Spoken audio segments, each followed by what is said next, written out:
Hi everybody, Gisele Grenier here from ArtPlace.ca. Well, it's Friday. It's it's around I think about 10:30 or so. It's already about 36 outside with the humidex. Me as a doggy daycare. Windows are all closed, air conditioners on, fans blowing in the studio, and I'm ready to make some art. For today's workshop, I'm working on a dark side of vintage project, and I'm going to, this is going to be more of a painting type of piece, but I'm going to be using a background that I was inspired on when I was cleaning up my studio. So this is a part of a piece when I was teaching at Coast to Coast in May, the convention, and this was part of this is teaching the base of a piece that ended up being pears that were made with drywall screening, and it turned out to be quite a beautiful mixed media piece. But this is the actual first step of preparing the actual background. And I thought it looked really, really cool, and what I like about it is the text that just shows through a little bit of the gesso. So this little piece here is what really, really inspired me. So I'm not going to use this. I'm going to put that aside. Excuse me. And I got out my box that has all my old book pages. And what I do is when I alter a book, I keep all the pages inside here. Now, some of you that may not know this, when you're shopping for old stuff, if you're getting it from a place like the Salian or Value Village or something like that, that's already been handled and it's on the shelf ready to buy. And that's where I bought these pieces. These books are over 100 years old. I did some checking. They had no significant value other than being worth about $20. I find the worth of the piece in the art worth a lot more than that. But if you're going to like an estate sale where the books are in a box that's very dusty, wear a dust mask before handling this stuff because you don't know what you're going to be inhaling. Okay? I know it sounds kind of creepy, but usually when it's really, really old stuff, a dust mask, an actual proper, not a dust mask like dollar store stuff, but you know, go to the big box stores and tell them you need a mask to protect against dust. It's usually the ones that they wear while drywalling. I think they're $5 or something, and they're reusable. So I took the pages and I cut out some pieces, and my idea is I was inspired by, and I couldn't go, but we just finished, last weekend was the Canada Day long weekend, and our neighbors went camping, and Joe's not a fan of camping anymore. I love it. We haven't been since the kids were all grown up and moved out. So I thought, well, I'm going to do something that that was inspired me for camping. Basically, it's being up north. And things that I like to do up north. So the theme for the dark side of vintage project is going to be the great outdoors. And what I like to do when I'm outdoors is to read, especially when there's a nice clear sky. Now this is going to be a double page spread, meaning it's going to be 2 pages in my expanding art journal, because the dark side of vintage project, although it can be done on any surface, I'm putting the entire project in my expanding journal, the one where I bind the pages individually.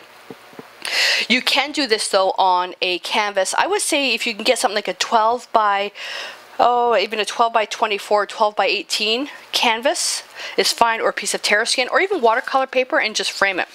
Now this is 300-pound cold pressed watercolor paper, and I kind of messed up on the tear here. I'm going to leave it, but basically I made the markings and then just folded the piece on the edges and burnished it. I couldn't find my bone folder, so I just took palette knife and I just kind of creased it, and then to get the torn edges, then you just tear. Okay, and then I took a side piece and folded it because I wanted to put something in here to hold information, but it won't be for this project, it'll be for another one. So this is going to be folded back. Okay, so the spread's going to be like this. and then there'll be another page where this is folded in here.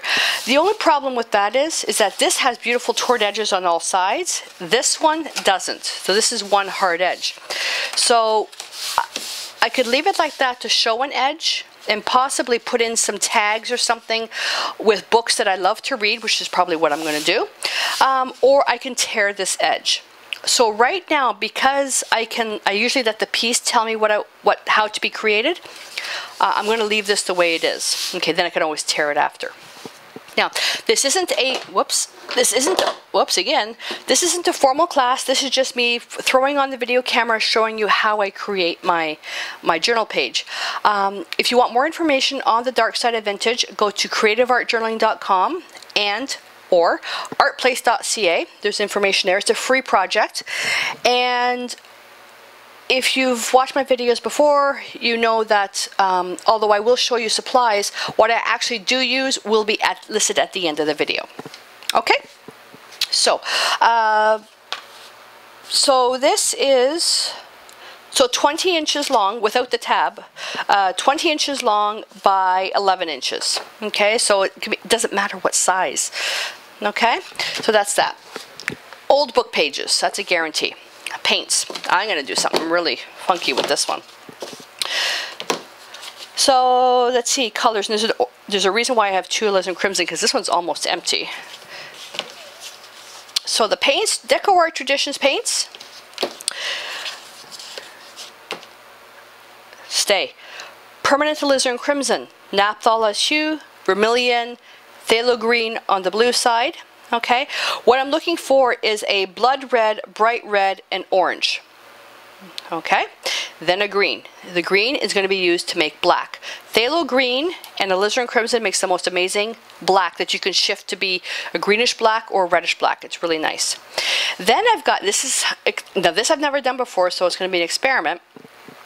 Then I've got some Glamour Dust Sizzling Red and some Craft Twinkles Christmas Red. I'm hoping this will be more transparent than anything. Okay, so I'm hoping this is going to work. My idea. But on this side, way over here, I've got a big rack with all my paints, so if I need to, I'll bring some out. Deco Art acrylic gesso, the deco page to glue the book pages down, my glue brush, brush basin, misting bottle. Go over, oh yeah, the ruler for measuring. I've got gray palette paper over here. Brushes I'm going to be using are going to be my soft grip brushes. All I'm going to tell you is going to be the soft grip brushes. What I actually do end up using will be at the end of the video. I don't give two hoots on the number on the brush. So a number is a 3/4 inch or a number 10 or a number 12. I look at this. Okay, I look at the size of the brush and what it can do for me. That's all I look at. But I will write down the actual numbers for you at the end of the video. And my little tweezers. This will help. I always make a mess when I'm doing this. I think I know I'm missing something, but I'll list it at the end of the video. Painting on a Ranger's Craft mat, which obviously isn't big enough, which is why I pulled out the palette paper. I have to get another one. So I'm going to move this aside. You should be able to see everything here. Now again, this isn't a teaching video. It's just showing you how I'm making the page. So it's not going to be a fast video. Okay, because I don't like to rush my journal making process. Great for beginners who want to learn how I do things, but if you're more advanced, just fast forward. Okay, that gets all that out of the way. And let's see, I'm going to get a big monster brush and my misting bottle. And let me think. So my idea, what I'm thinking, I'm going to paint. No, see, I changed my mind already. I want to put some book pages down, which I'm going to, if I could, I would actually, I don't want to lose the texture of the watercolor paper, but what I would love to do is if I had a stamp that was big enough, or I guess I could do an image transfer where the whole thing would be covered with just random script writing that's going to be almost invisible. But I don't want to take a stamp and just go like this because you're going to see a definite pattern. That's what I would like to do. I don't have the patience right now to take take a pen. I could actually write what I love to do, camping, and then cover that up. That's what I should do, but I don't have the patience for that right now. So I'm just going to basically just paint the page. So I'm going to start by painting a sky that's going to start orange, then red, then alizarin. So it's going to go kind of like in a fan like this. Okay, then I'm going to be putting these trees up here. Now, I started off being a landscape painter, then I went over to portraiture art, people and pets. I don't remember the last time I painted a tree. So I actually had to think, okay, school, think, how did you used to paint trees? So I'm going to be doing that. Everything's out of my head, no reference material required. So the trees, and then I'm going to lay the strips. I'm going to paint the pages first to tint them, and then I'm going to collage them all around the edge and basically glaze them over and write things that I like to do around here. I say that now, but the page may evolve to something else. So let me think. Let's just wet this first. I'm not sure what I want to do here, because now I'm going to have to, yeah, I think I'm going to put a tab there. Misting the surface, and I'm just using vermilion.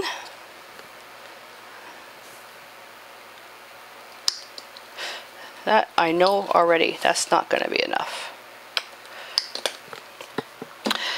And naphthalene as hue.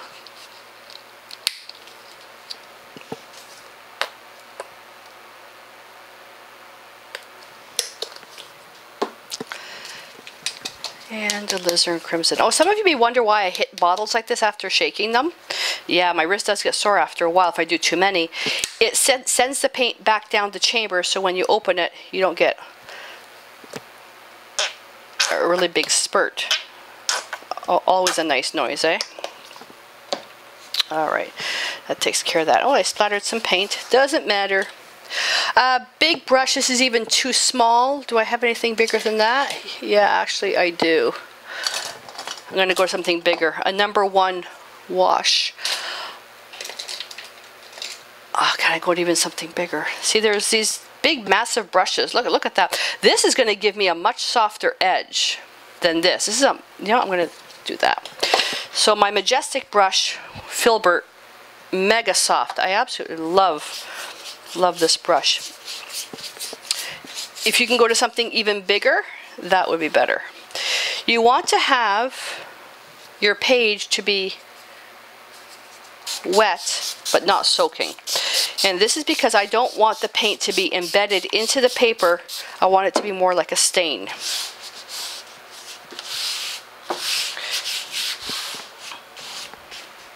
Start off with orange and just going to work it here.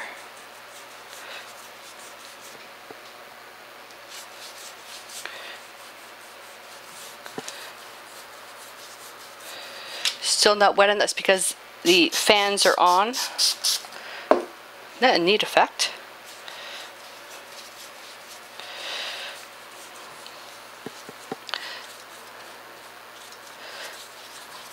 See, that's more of what I was looking for. But that's okay. This is fine.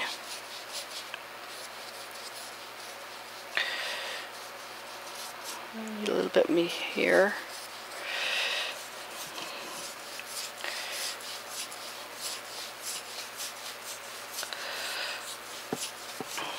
Okay. Then I'm just going to rinse my brush. Go into some naphthol and just go over that.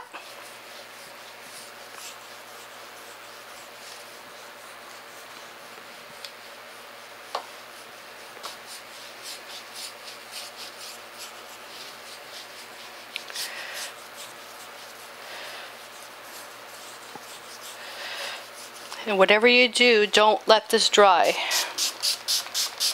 You'll see why after.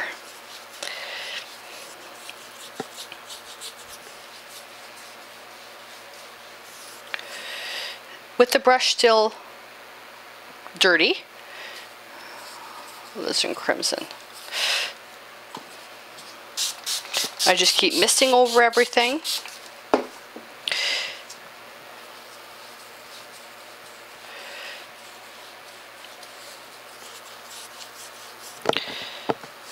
Alizarin Crimson all the way here.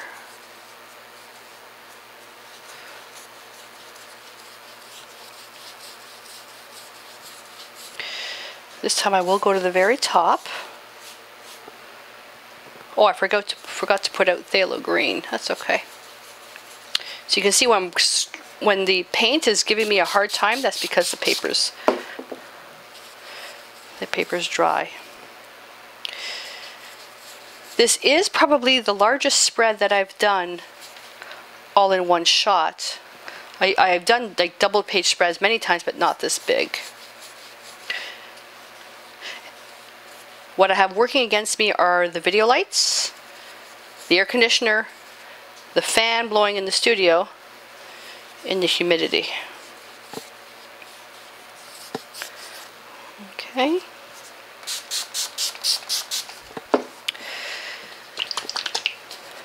Phthalo green. Oh.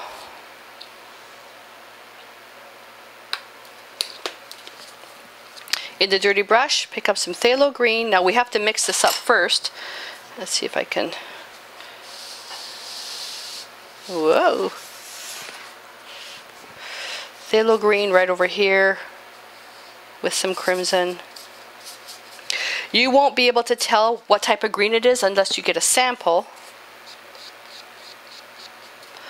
So this is more of a reddish green.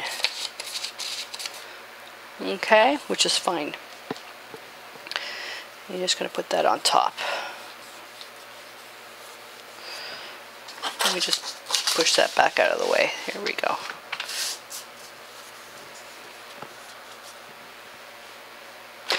I think today Joe's going to buy me another craft mat. Drying. This is a good project for the winter, if you mind you, if you don't have your furnace on.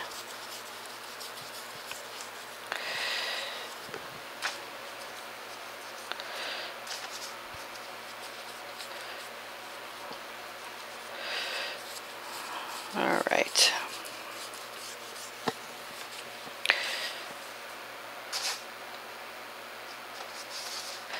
And run out of paint, I'll just make up more, but I'm not going to get so uptight about it if the color turns out to be a little bit different. What I'm doing now is I'm just framing my piece. And I don't even know why I'm bothering here. It's going to be covered if I decide to flip it over, but if I decide not to flip it over, at least it's painted.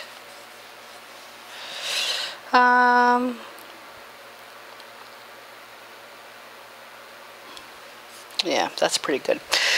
Now I'm going to put that brush in water, and I'm going to grab, this is where it's handy if you have a whole bunch of mop brushes. These have to be used dry. Okay, soft grip, and I've got the Majestic as well. So I'm going to start with the biggest one always. Then what I'm going to do is just where the colors meet is just tickle. See, this already started to dry. So I'm just going to do like little X strokes.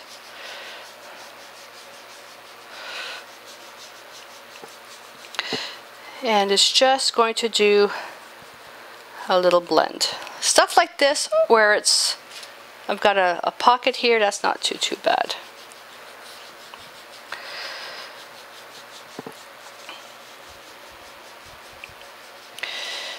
And I'm working from the orange up to the red. Okay, see all that paint that's been picked up? What I'll do is I'll dry the brush off on a paper towel and then continue. If it gets to the point where you're getting streaks of paint, or you've picked up a lot of paint, put your brush in water and get another brush. I've got a piece of dust there. Now this is dried already. I waited too long, but that's okay. I'm not gonna worry about it. In water, and I get the next brush.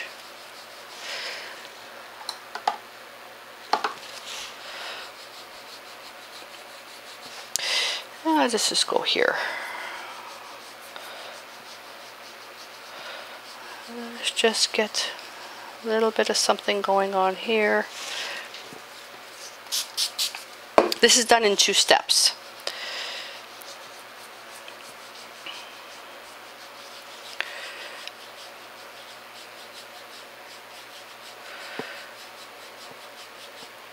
I have a, if you have, this is, I used to do them like that, but this, I went the Hague version of this. This size, with this style of brush, to actually paint it, and that actually worked out quite nicely, because you can do a large area. But that works really good when you're on an easel.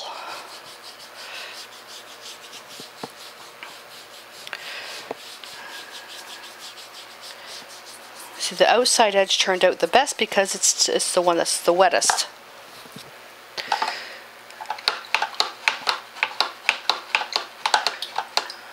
Rinse my brush. Yeah, I'm going to get another brush. I do not want any green whatsoever in there. And now we're just going to go over, now that we've stained the paper, now just another brush. And now I'm just basically just painting over the area, basically repeating this step with a thinner layer.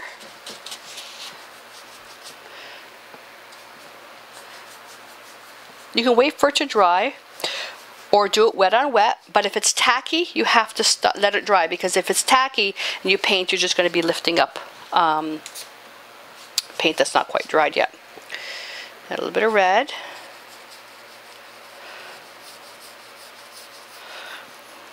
And now just lightly zigzag over the orange.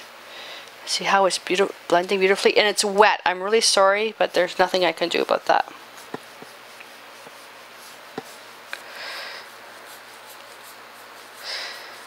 My days of working in an actual film studio are over.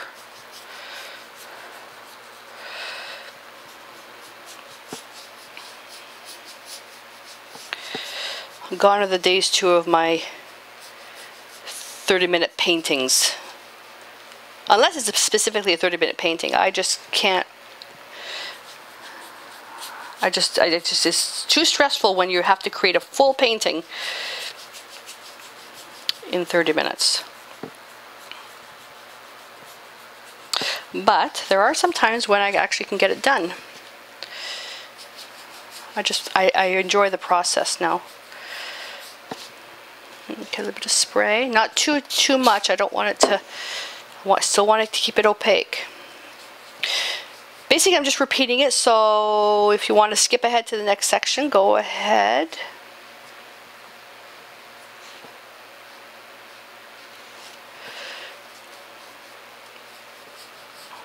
Okay, then crimson, make sure you don't pick up any green. So what I want to do at this point is I want to make sure that I get the crimson overlapping the red, then I can bring the crimson right into the black, which will be fine.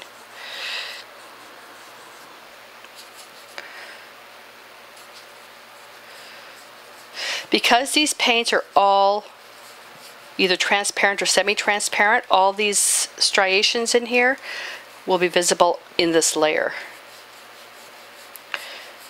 Now I had sprayed that and it's dry already.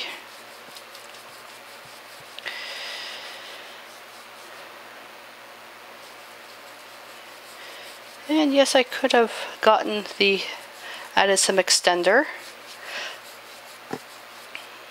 Just use a hair dryer or the heat gun to dry it. Mia's not here, so I can use the heat gun. She's terrified of the heat gun.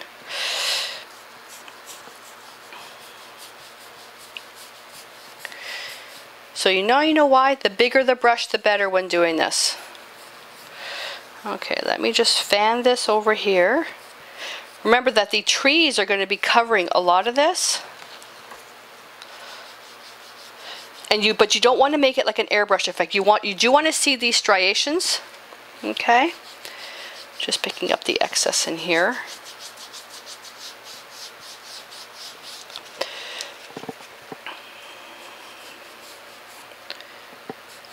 Now I'm going to pick up a little bit of red, orange I should say. No, that's the red. Sorry. Got that wrong. So now I'm adding a few more thicker striations. Okay, see what I'm doing now? The darker patches. But I'm working horizontally. Okay, so these will be sort of like the clouds that are in there. I'm going to dampen my brush a bit. Oh. So I started off the first layer with it being round, and now I'm putting in the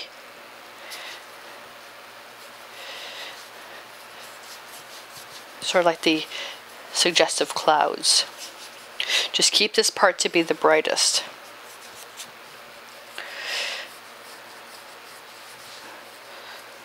Okay, now I can go right in over the black. And because it's transparent, it'll be black that's on the red side.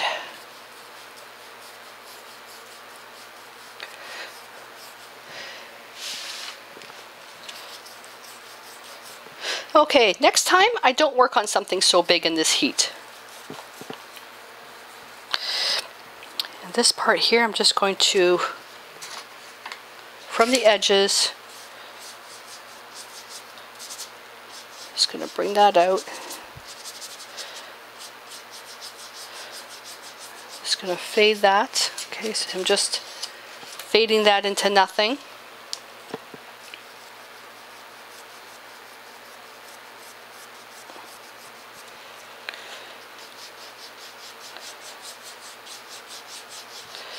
Remembering I'm going to have these trees going in here, so don't make your circle too big.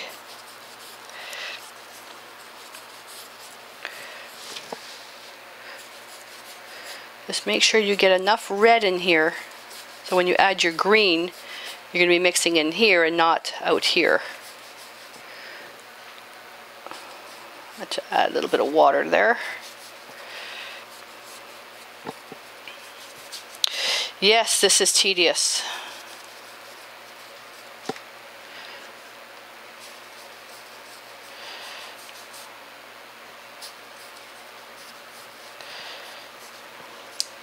Okay.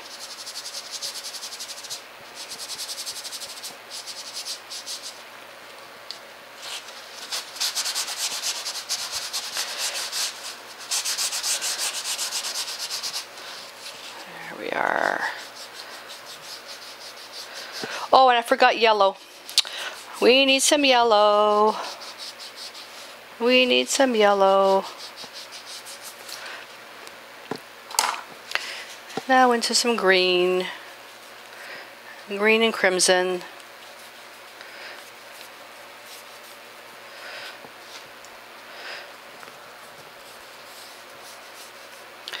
And just lightly fade over the wet red.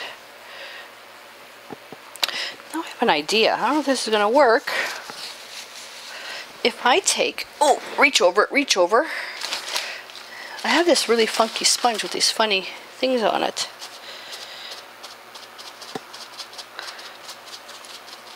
To soften that outside edge, to make that even more looking like trees. See? I like that. I like that. Ooh, okay, I'm liking that even more now. That looks like fire.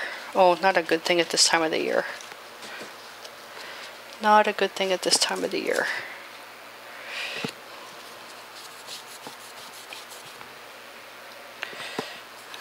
Okay.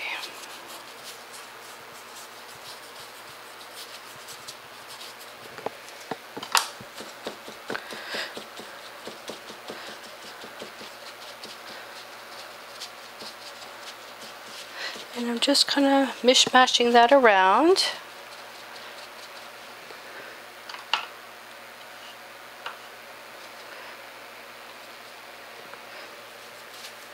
I want that to be darker up here.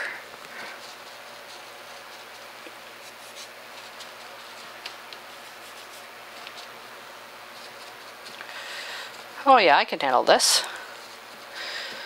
You just don't want to see a harsh line. And I know it's shiny, This is why big pieces like this, I usually just do them on a canvas.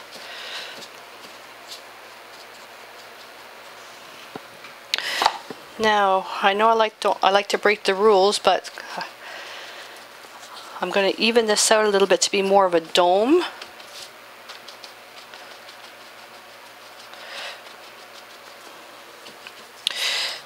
Assuming the flap is coming over. See, I'm not sure what I'm going to do here. So let me just paint this black.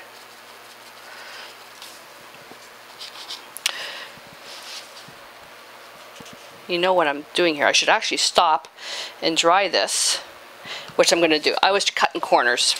Okay, let me just dry this first. See what I did here? Now I've got paint. I'll just smudge that. It's not the end of the world. See, I was trying to cut corner to save some time. Didn't work. I was going to see if I can fold this over. No. And turn the whole piece over. Nope. When we're in heat waves like this, we tried to cut down on using electrical stuff. This is like absolute contradictory to what we're trying to do. I'm introducing heat.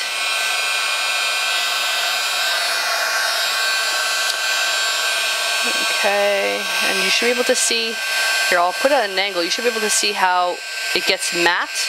The finish goes into a matte finish when it's dry. But you should still see little itty bitty ridges of paint. See here? Which is the simulated, no, this is the it's actual texture. We're not simulating the texture, meaning making it look like it's textured.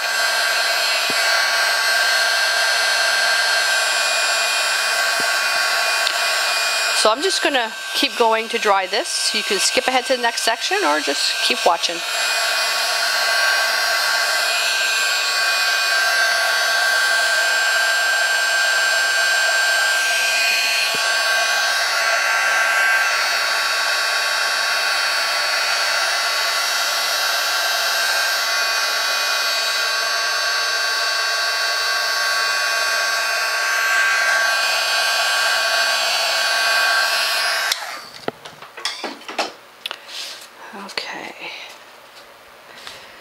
Now, I'm going to paint this here. Now this piece here on this side doesn't really matter because I don't know what I'm going to be doing. I just want to paint this one black. Why am I not using a paintbrush? Because I would actually have to rinse the brush, blot it dry. This is pure paint that's on here. So it's going to be nice and solid, and I'm using up the excess so there's no waste.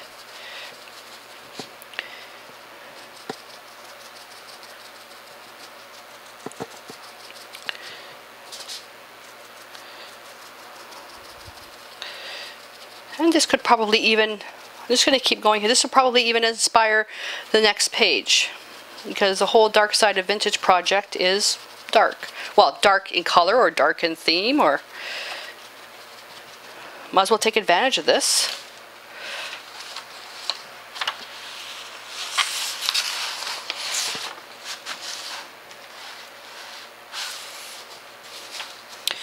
Might as well take advantage of this. Gotta use up the paint anyways.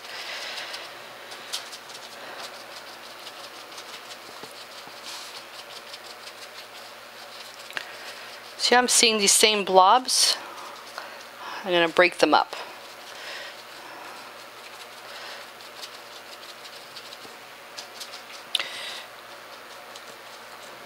Now I can introduce some of the orange and red.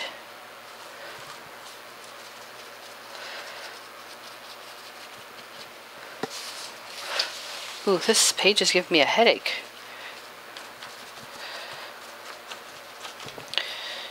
So we'll have to see what theme this one inspires for another project. There we go, in water. Alright, so now I'm going to let this dry, and when we come back, we'll flip the page over and get started on the next step. Okay, I had to take a break for a bit, and I had to bring a fan into the room, so it's a little loud, so I apologize. while everything was drying, I took some book pages and I kind of tore them up and I kind of laid them on the outside. I'm kind of pondering now what I'm going to be doing. And I don't know about you, but I find that when I'm doing something like this and I get frustrated and I can't pick up little pieces of texture embellishments, grab the old tweezers and it'll save you so much time. I don't know why this happens, but sometimes I'm trying to pick something up. It just seems that it doesn't want to come up. And it's not glued down or anything, it's just, I don't know, this is kind of textured, I guess. I also brought out a whole bunch of random stamps that have text on them. I'm going to show you something really cool with this. Because I was going to go out today and I was going to spend the money on a stamp. I didn't care what it was, but I just wanted to have random text on it. And I thought, well, why don't I see what I have and see if I can use that. So I'm going to try that first before I go out and buy the stamp. I also brought out my jelly plate because I'm going to use that to do the stamping with acrylics. And I also brought out phthalo blue because I'm going to use that as the actual color on here. Phthalo blue in addition with orange will make a really neutral dark. I can bring out black, but the black would be too strong. So I'm looking for a black similar to this. But I just want to shift it a little bit. So the first thing I'm going to do, I'm going to think about, okay, well, I need to glue these down, but I'm thinking I don't want to leave them this color. Do I want to tint them another color or what? So I'm thinking what I'm going to do is first the sky. I'm thinking about doing one of these colors here for the sky, just to put some shimmer in it, because then when I paint the trees, the shimmer will show through. But what about this? What do I do with this stuff? I would prefer, it would be easier if I glued them down first, then just paint it over, but then I run the risk of getting that color on here. So I'm going to do the tedious task of painting each one of these individually, then gluing them down. And then you think of, well, what color? Because I wanted to keep it vintage, there really is only one color that I keep going back to when anything is vintage, and that's transparent red iron oxide. And I'm just going to put it right on my jelly plate. It doesn't matter, because my craft mat is actually in the basement drying because I forgot to bring it back upstairs. And I'm going to get a nice little brush and I'm going to get my tweezers. So I'm just going to show you how I'm going to do this. Grab some water, and I hope the camera's not too bright. But basically all I'm going to do is just paint this like this and pick it up and put it back where I want it. And this is just so the placement stays. And when I'm painting these, you can see I'm kind of being all over the place. I can put some areas dark, some areas light. But I just want to do that. Now, if I wasn't doing this on camera, I would just take everything off camera and just randomly do it and then place it after. But because I'm on camera and I don't want to waste your time with me fiddling, getting these all in place, that I'll just put them back exactly where they're supposed to be, and then we can come back and they'll all be done. Okay, so I'm going to do this for all the pieces. Okay, it's all the same. Just take it, put some paint on it, and I'm just going to put it back, and then I'll show you how I glue them down. And again, to save time so you don't have to see me doing every single one, then we'll come back. But what I'm going to do though is, because there are some beginners out there that may want to, may need to see the steps a couple of times, I'm not going to edit the video out. I'm going to keep the video in, but I'm just going to make it a little bit faster with some music. Okay, so those that are more advanced, you could just fast forward through the section, but beginners will actually be able to see the whole process taking place.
So I'm going to take decoupage.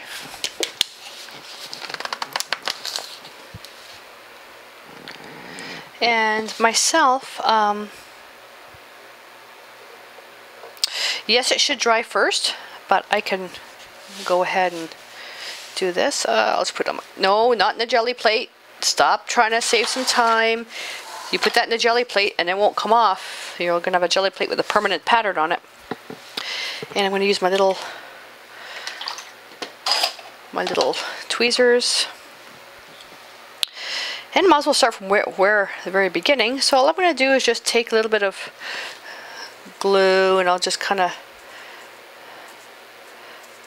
pat it on here, take it, turn it, and place it down. I'm not even going to flatten it yet. This will dry transparent, but you will see a little bit of an edge. Like if I were to put some medium on this, you will see like the texture from the medium. And although there's nothing really wrong with that, I want to try to keep this as a flat finish.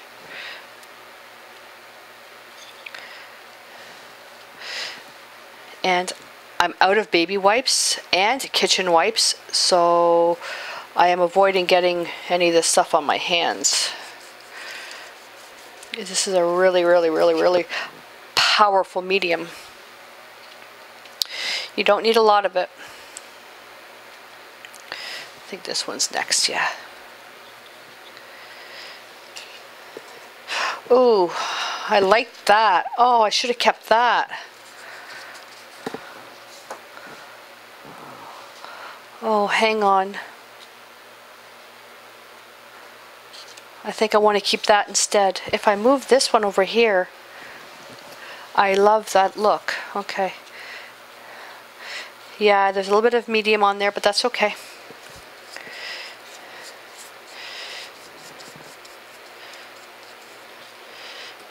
I let the piece tell me what to do.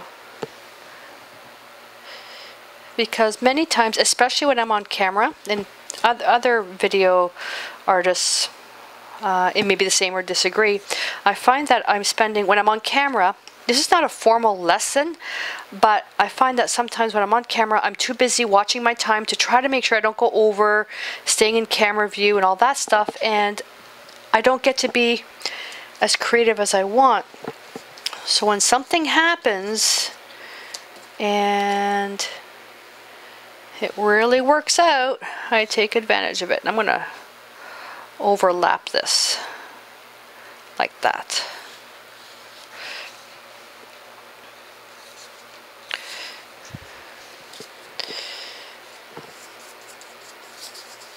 Same thing as when I'm teaching like face-to-face classes, not the online stuff, the actual formal classes, is I'll watch some students and they try to copy each other's style of work, and they'll say, oh, how did you do that? And they try it, and I simply say, do what works for you.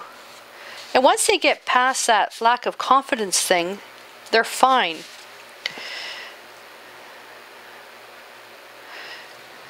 But you gotta do what works for you.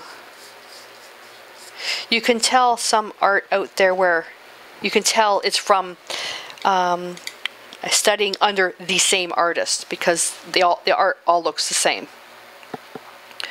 Nothing wrong with that, but if you really want to do something nice in art, you have to let your own personal creativity excuse me, come into play.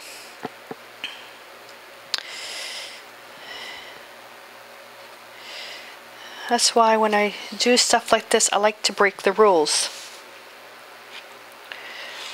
The only thing that I don't like to break is those when it comes to health and safety. I am big on that. Like I saw a video a little while ago on YouTube where an artist was using an aerosol fixative right on camera indoors, and I could not believe this artist did that, which was totally irresponsible because that is extremely dangerous. And this artist was not wearing a special mask, didn't say anything about health and safety. You cannot, under no circumstances, use an aerosol fixative indoors. And if you do use it indoors, you must have a proper ventilation system or a spraying box.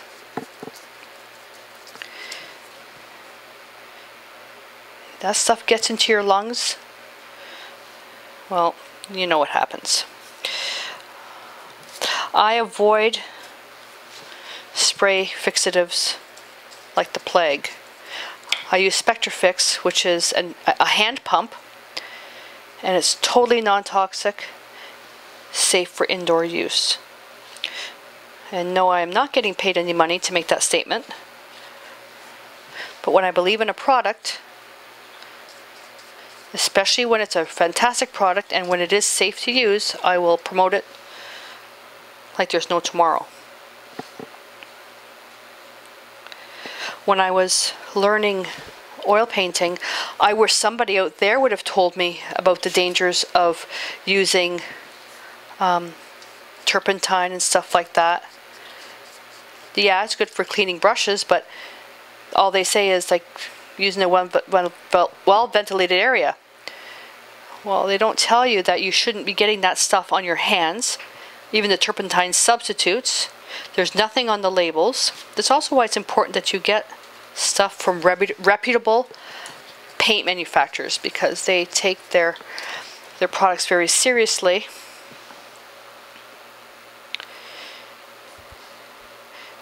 You have to be careful.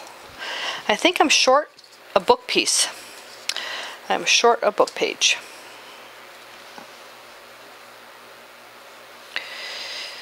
Let me just bring another one in. Oops, I have to squeeze on over here. Just bring a little one in. That's kind of cute. Okay, so let me just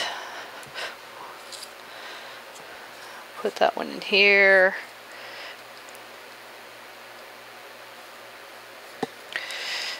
And then I'll just glue that one down.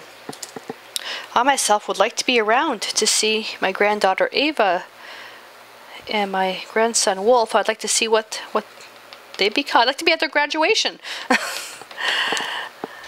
So when you're using products, especially the aerosol kind, please, please, please, either find a different product, or make sure that you observe health and safety when it comes to that stuff. I was blown away when I saw what that artist was doing.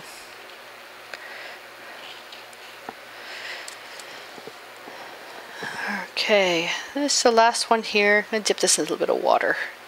There we go. Now this stuff can let sit to dry for a little while. I'm not thrilled with the shape of this. It kind of stops. I'm not thrilled with that shape, but you know what? We'll leave that the way it is. How far do I have to go? This one.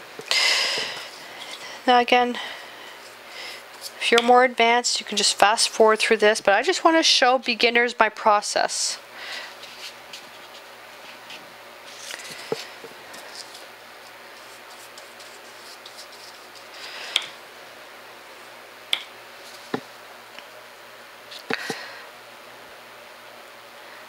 And unless I specifically say otherwise, all the materials that I am using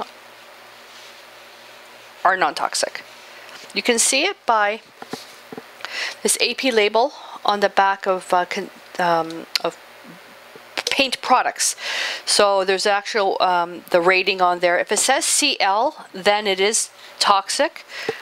By some form, whether it's by absorption into the hands or ventilation or something like that. So unless I specifically say otherwise, the materials are safe.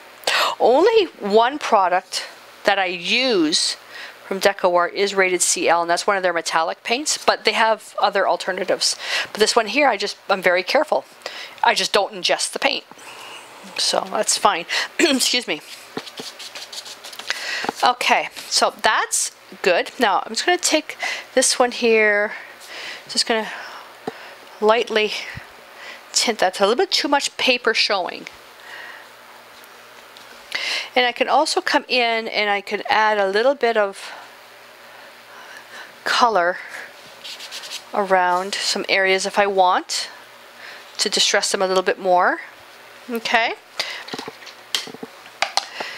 And I'm going to put my glue brush in my special water bucket and leave that. And I'm going to leave that aside. So now with this setting to dry, so now I've got this tab here which I can put something underneath. I'm not sure yet what I'm going to do, but I'm thinking I'm going to glue this part down. Okay, and then I'll leave something here, maybe a book page or a passage from something I really like. I'm not sure yet. What I want to do now is I want to see what I'm going to use for, whether I'm going to use this or this. I'm not sure yet. So I'll put that on there.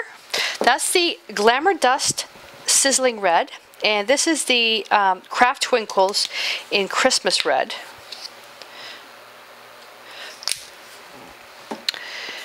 And I can use this, no, I'm going to use a bigger brush. I'm going to use a bigger brush.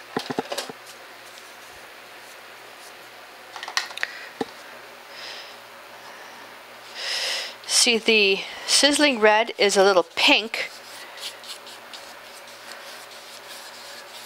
It's a little pink for me. But one of the things that you can rest assured on is that all this stuff is interchangeable. This is too thick. The color is actually perfect. Very transparent, it's perfect, but it's too thick. What if I mix the two together? Well, how about I try that? So I'll go onto my jelly plate and I'll just, a puddle of Glamour Dust and a puddle of the Twinkles, and I'll just mix that. The Twinkles actually, it's the, when I say too thick, the dust, the glitter it's too much. But the Glamour Dust, the twinkle, the dusty stuff, the glitter stuff is perfect, but it's not dark enough. So I'm gonna spray this again. Even though I glued these down, it's fine. And let's see what I have here.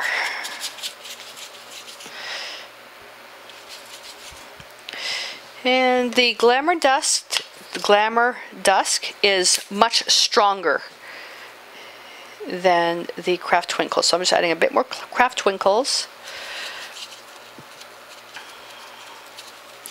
Now I was even contemplating just adding this in with a palette knife. And you want to avoid coming down too far to the bottom. I'm going to show you how to work around that.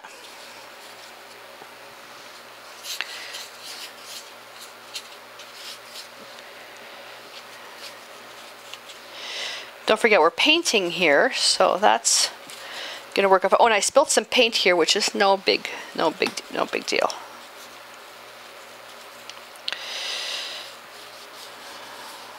So all I'm doing is I'm kind of just bringing it down, which is putting just a little bit of twinkles, but it's not a definite line. See how it's all uneven? Like so. I'm not going to worry about under here because I'm gluing this down.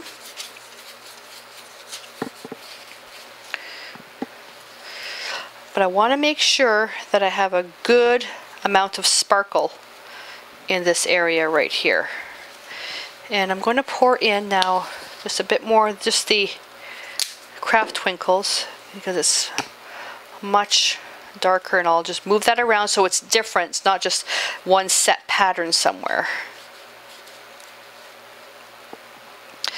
The other alternative, what I could have done is when the paint was wet, there is, oh my goodness, Glamour Dust. This is the actual powder, and I could have sprayed it or sprinkled it. I'll show you what it looks like. What is this? This is crystal, and you can just like this. Okay. Now, health and safety. This itself is non-toxic. But if you have a lot of air circulation in the room, you can, as you're doing this, the dust will go into the air and you will inhale it. Okay, so the best thing is to wear a filter mask when you do this, or make sure that you don't have any air circulation going on. Okay. You don't want to inhale this stuff. You can keep your mouth closed and don't breathe, which will work, but you have to make sure that everything has settled into the ground first. Okay, so I'm going to let this stuff dry now.